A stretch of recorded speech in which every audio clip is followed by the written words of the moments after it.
so he, can't really remember. And for a little bit, First thought to kid in his doctor's mind, I know, I'll fuck with his brain. Jesus, that's literally supervillain shit. That's straight out of a comedy movie. What the fuck? It's not even. It's straight out of like an old-timey horror movie. Like, I know, I will mess with his brain and he will remember nothing. Yeah, it's wicked. What the hell? I fucking know. This is the shit that's been going on for a long time. Now the lawyers say he's ran out of time to sue for malpractice, and it took forever. That's shit. How can you run out of time? Oh, it's been 5 years. I guess it doesn't matter anymore. Yes, it fucking does. I've got no legs. I guess there's this time limit where you can sue for malpractice. They should just make it so that the time limit is have the effect of the malpractice gone. So, for example, oh, my leg hurt, but now it doesn't hurt anymore, so I guess I can't sue anymore. But, for example, if you guys chopped off your legs, fucking, well, I don't know, it's fucked up, we chopped your legs off, son, you chopped my cock off. If you chopped your cock off, there should be no statute of limitations on that shit. You chopped your dick off. Pardon? Greyjoy? Oh, God, don't remind me of that. God, you continue the conversation. I need to... Continue. Right. Point is, chop the cock off. If something's permanently gone or permanently damaged, basically, then there should be a permanent statute of limitations that should never run out. Yeah, it's just like, I never thought about the time thing being idiotic just because I've been so caught up with, the other bullshit. Well, the time thing definitely is. The time thing is the most basic of idiotic things. I mean, if the injury or problem caused by the malpractice is not gone, then neither should the ability to sue for it. So, yeah, Brian's... Yeah, now we were hoping that, he would be able to sue for malpractice, and then the money he got, we would move out to our...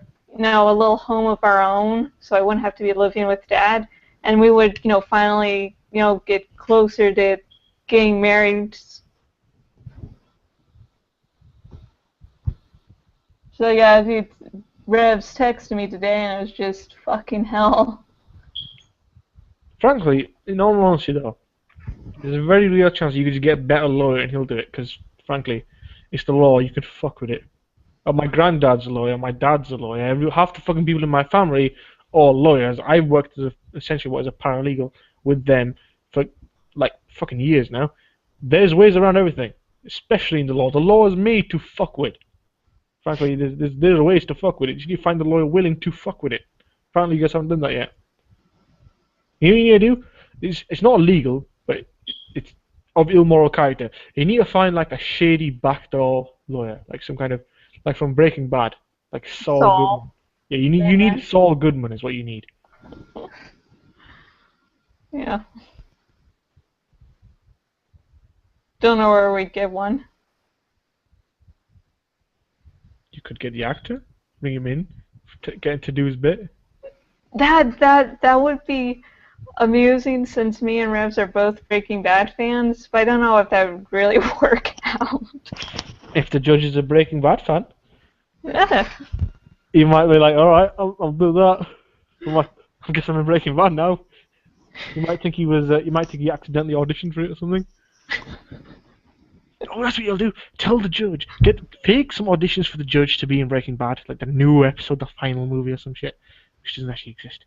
And then tell him that his part is in a fucking place. It's called a judge thing. Then when he's there doing your case, we can pretend that that's the scene, and he has to in the writing he has to let you guys win, but he doesn't know that, so he does it and he writes it down, he lets you win, and then you get away with it. Then he doesn't tell anyone because he doesn't want to look like an idiot.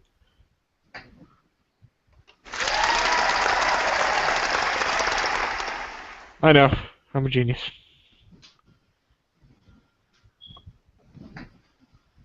Yeah, you genius. You totes genius. People say totes? I don't fucking know. You just said it, so you should know. I say it. I've heard it joked about in a commercial before. I don't know if they fucking actually say it. I hope not. It's odd. Don't like it. Me. What do you mean, me? Me. Me. Me. The fuck just happened?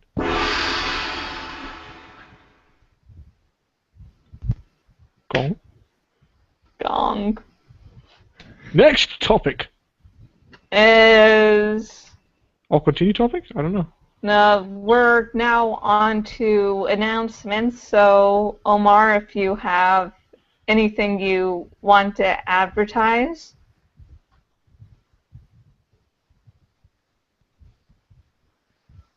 I'm awesome. Also, I have a big penis. True story. He doesn't. How would you know? I just know.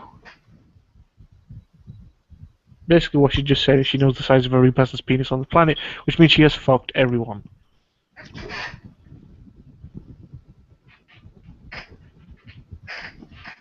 Currently, so we see there, that's actually her giving invisible men simultaneous handjobs. So, Yeah, and talented like that, I can, do a live broadcast and jerk people off. And they're invisible. apparently, you know where they are just offhand.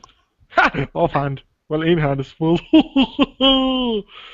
Oh, penis. You're horrible. But let's see.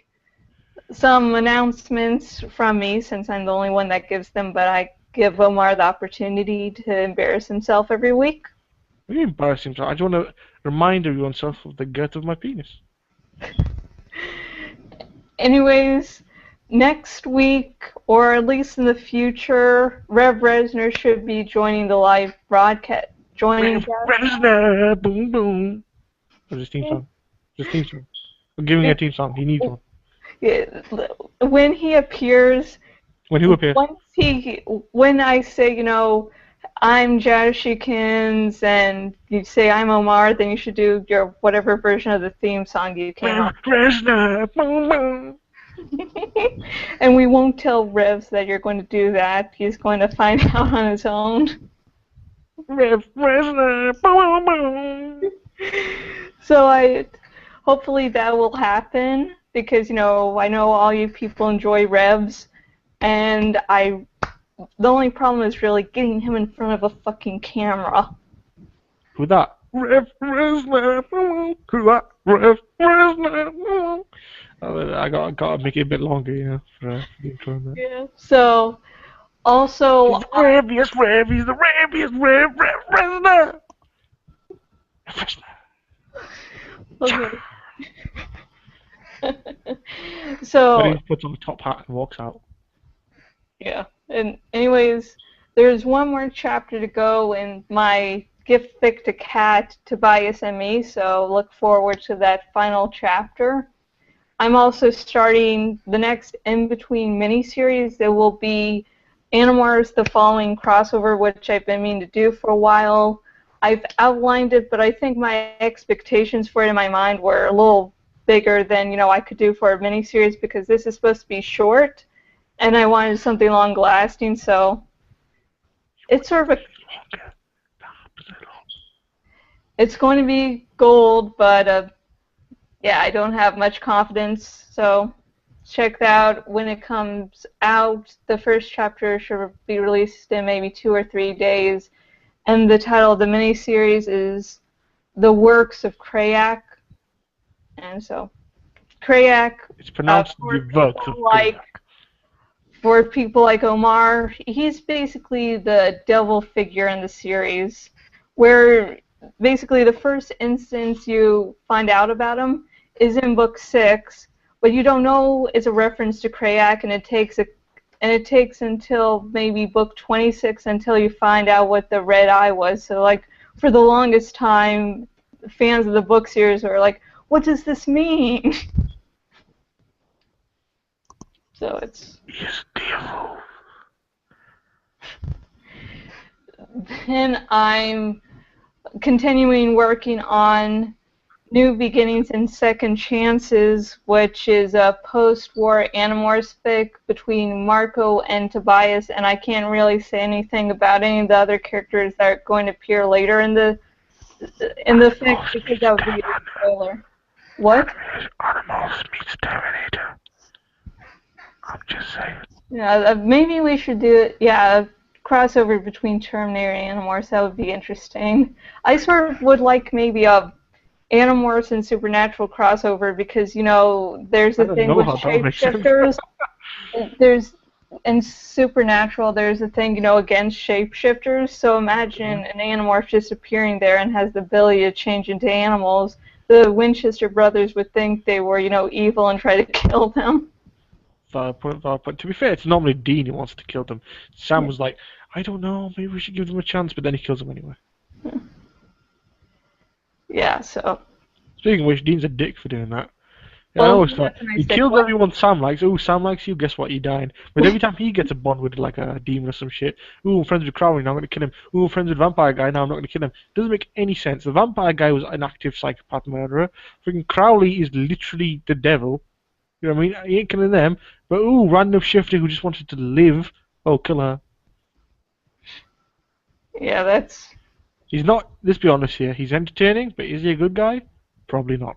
that He didn't need that fucking mark of Cain to become a demon eventually. I'm just saying.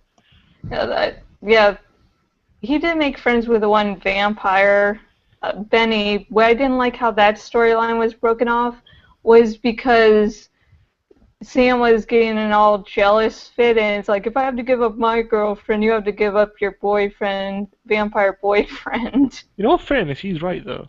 Yeah, Because but it was part of season 8 that just felt like, it was pointless. I don't think he should have been there to begin with.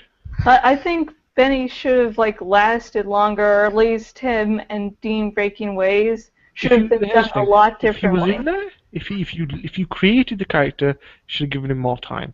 But I think you should have just not created the character in the first place. The entire Benny thing, you should have replaced that with Castiel stuff.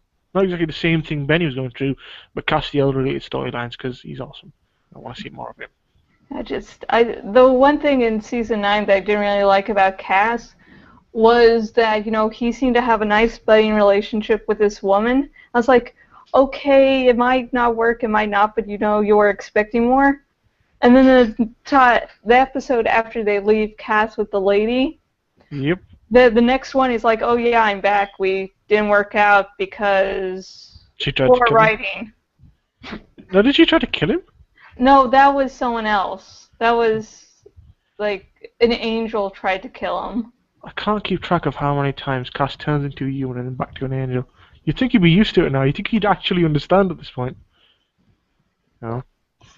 But Cass was, you know, just human, and, you know, fucking, I guess, is a eye-opening experience for an angel. Or for anyone. I'm just saying. Depending on the person. Well, I don't think there is a person who isn't eye-opened by it, frankly. At the very least, it's something to see and goes on. Anyway, I think this is meant to be over now, isn't it? Let's see. We got distracted. This was going to be simple announcements, and then we got into supernatural. Oh, you got anything else to announce? Let's see. Oh yeah, she is opening a strip club, except she's the only person there. I don't know if she's actually expecting to make any money off this, but yeah, she's giving it a go. So, you know, show her the love. Go down and have a look. I'm not, but... For announcements, the reviews that are coming up is going to be... I'm going to get my elementary review hopefully out later tonight.